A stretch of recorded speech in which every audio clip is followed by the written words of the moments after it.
Bien sûr, les votes sont... Il n'y a pas de nom dans les votes, donc it's anonymous. Je pense que c'est ça. Déjà, il y a 4 personnes, je pense qu'ils sont ici, donc c'est bien.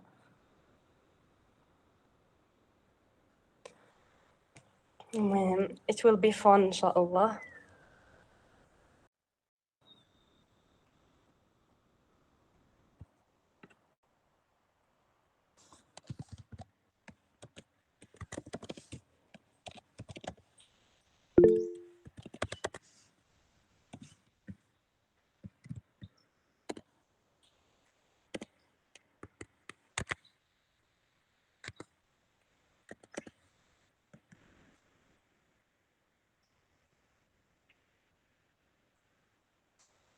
Donc, juste le temps que vous entrez et puis on commence.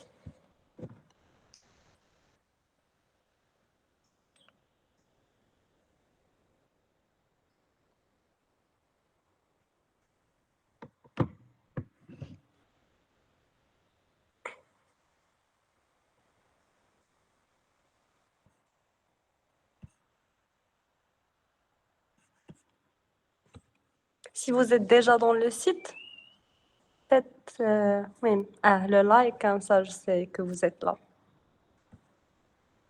Nice. Donc, il y a déjà 8 personnes.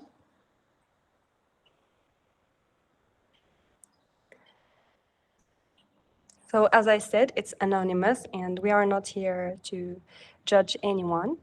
No one can know what you will vote. So you can be here and just choose whatever answer that sounds right to you. Because the goal is to learn something new while having fun. So it's already 7:10 p.m. We will begin. So good evening, everyone. So I'll just introduce myself for those who doesn't know me yet. So I'm a 7th-year medical student in Abul Qasis, deeply passionate about medicine and dedicated to helping others. And I have some certificates and accomplishments. I'm a member at Les Randonneurs and former president of the Office of Sports and Arts and associations in our university. Also, I have several certificates and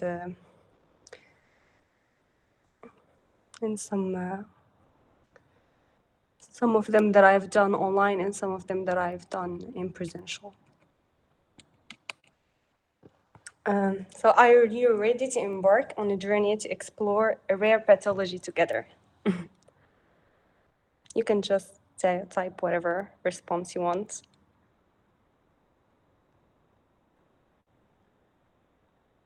Because today we will be presenting a rare pathology, but it's good to know some information about it.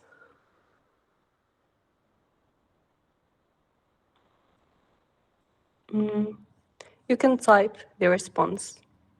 Yeah, that's good. No, it's not vested. But it's a good guess.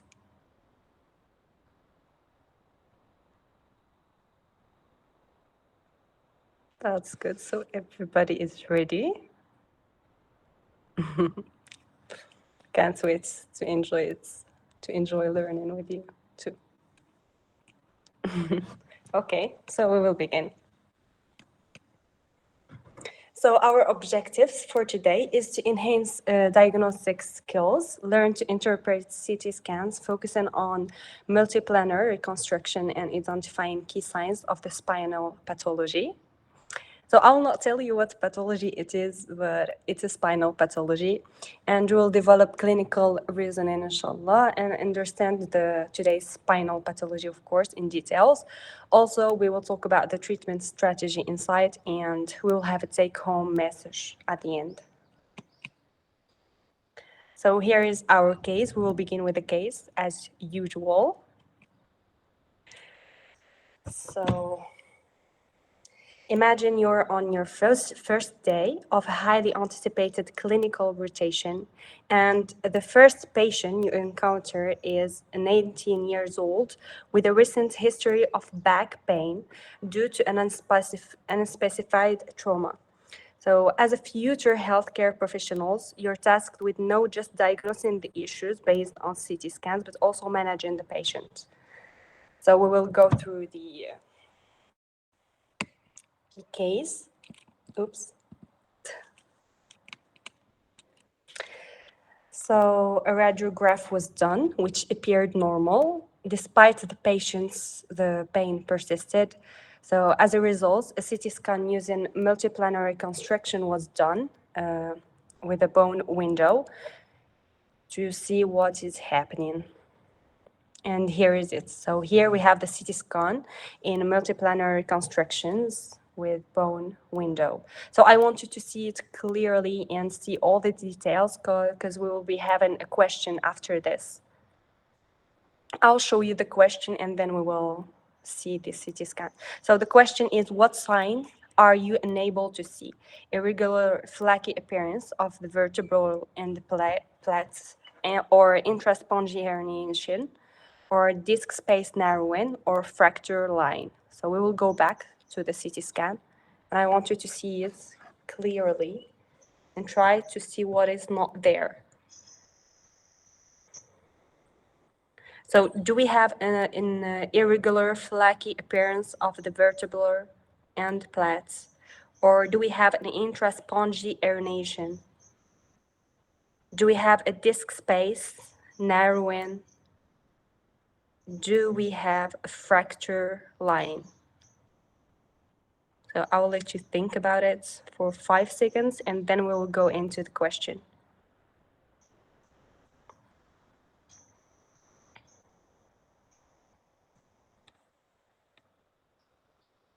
Also, for those who cannot access the website, they can just type their answers on the messages in the Google Meet. I can see them too. So here we go. So this is the question. Okay, we already have answers. Okay, so I'll let you some time to think about it and choose whatever you want to choose. That's good. So we have a lot of votes. Okay. So it's 4 for fracture line and 4 for irregular flaky appearance of the vertebral and plates. And also we have 1 vote for the disc space narrowing. Do anybody else want to vote? I'll just count into 5 and then go through the answer. 1, 2, 3, 4, and 5. So yeah, it was the fracture line. We can see the fracture line. We will see more in details so that you can see all of it. So here we have the intraspongy herniation right here. And also we have the irregular flaky appearance of the vertebral and plates here. So it's irregular. And also we have the disc space narrowing right here, as you can see. And here there is the free epiphysis, and here we have a wedging. So this is the CT scan, and this is all the things that you can see. So now you can know what the question was about. Good. Now we will go. So the diagnosis was the Scheuermann's disease. It's the growth plate epiphysis. Now we will dive into this pathology to know more about it.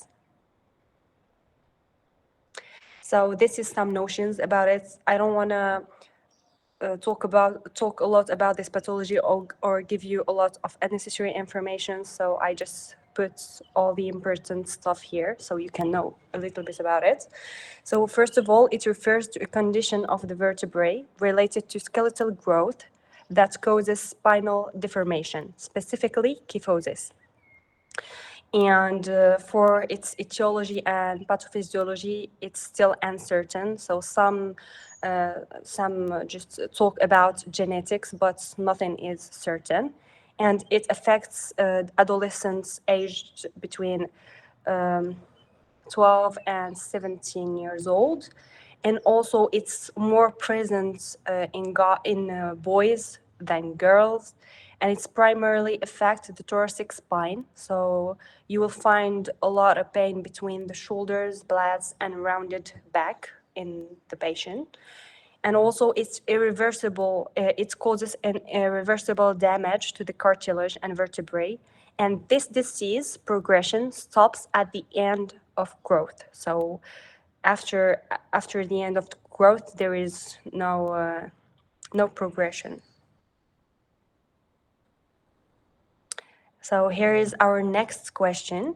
An adolescent with this condition may present with which of the following symptoms?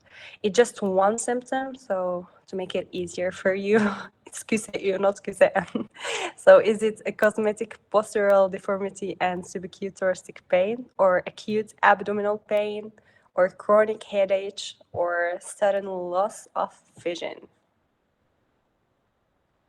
So as I told you, you can vote here if you can, because it's more fun, or you can just write in the message area for the Google Meet.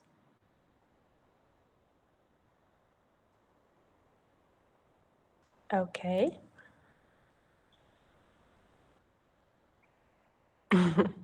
Was this easy? But it's a good one. That's good. So most of you are on the right path. Okay, does anyone else want to vote? I'll count into 5 and then go. 1, 2, 3, 4, and 5. Okay, yeah, that was right.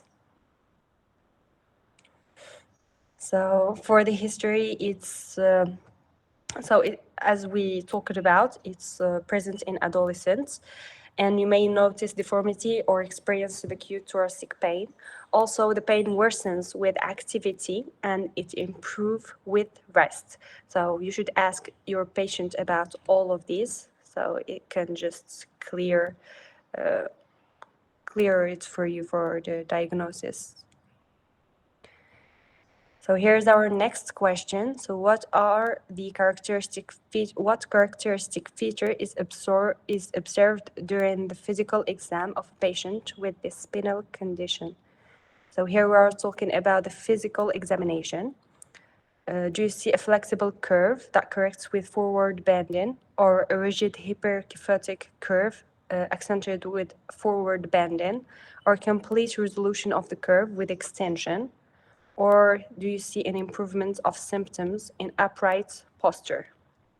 Just answer whatever you want. As I told you, you will not be judged on this, so choose whatever answer you want. Because usually when we choose an answer, we really wait for the right answer, and then the right answer will stay in our mind after this. I'll let you some time to vote.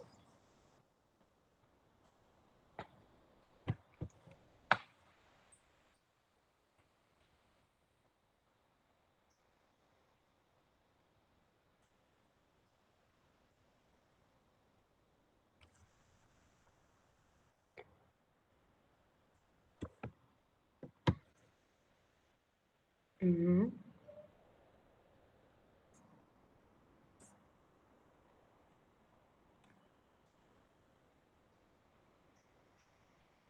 If anyone has a question, they can type it, of course, or just stop me and then say their questions. Okay, so we have 6 votes. Okay, I'll count into 5 and then go. 1, 2, 3, 4, and 5. Yes, it was a rigid hyperkyphotic curve. accentuated with forward bending. So yeah, this is the conclusion of the physical examination. So you will find physical exam will show you a rigid hyperkinetic curve, and this curve will not resolve with extension or lie in prone or supine. And after this, we have another question. So how should the progression of this condition be monitored over time? So is it through patient self-reporting of symptoms only, or by assessing the spinal range of motions and cerebral imaging? Or is it by checking blood pressure at each visit? That was quick, but it's good. Okay, so does anybody else want to vote?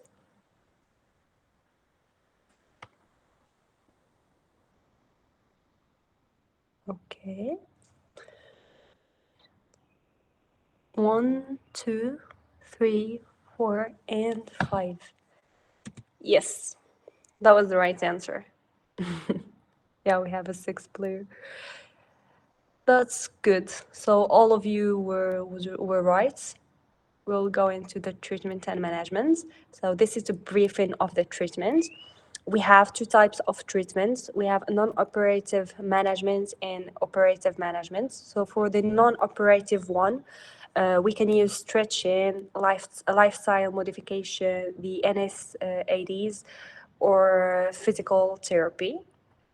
And for the operative one, we have the spinal fusion that is typically a combination of interior release and the fusion as well as posterior instrumentation.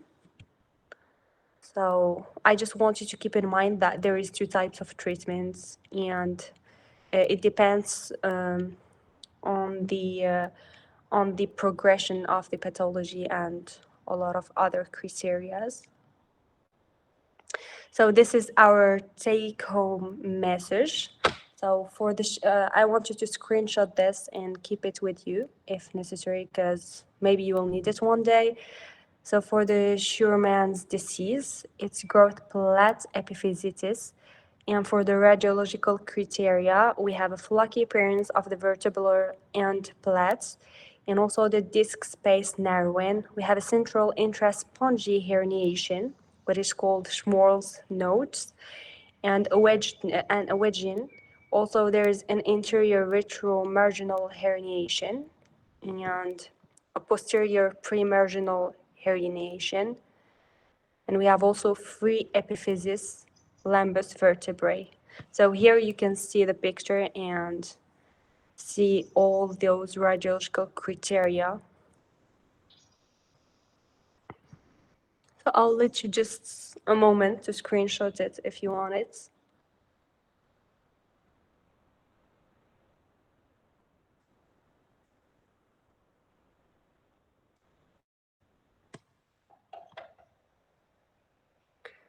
I think we're coming to an end.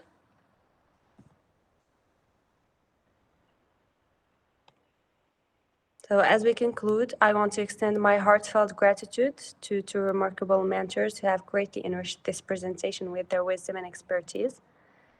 Is Dr. Nadia Sqali Husseini, who's pillar of knowledge and inspiration. She's a professor.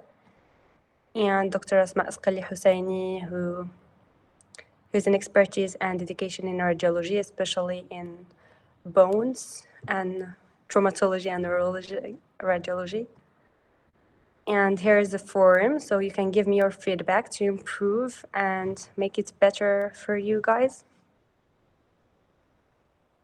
And we'll conclude with the quote, "The art of medicine is in observation, so may our eyes always be open to the unseen." I'll just give me a moment so I can share with you the teaching feedback.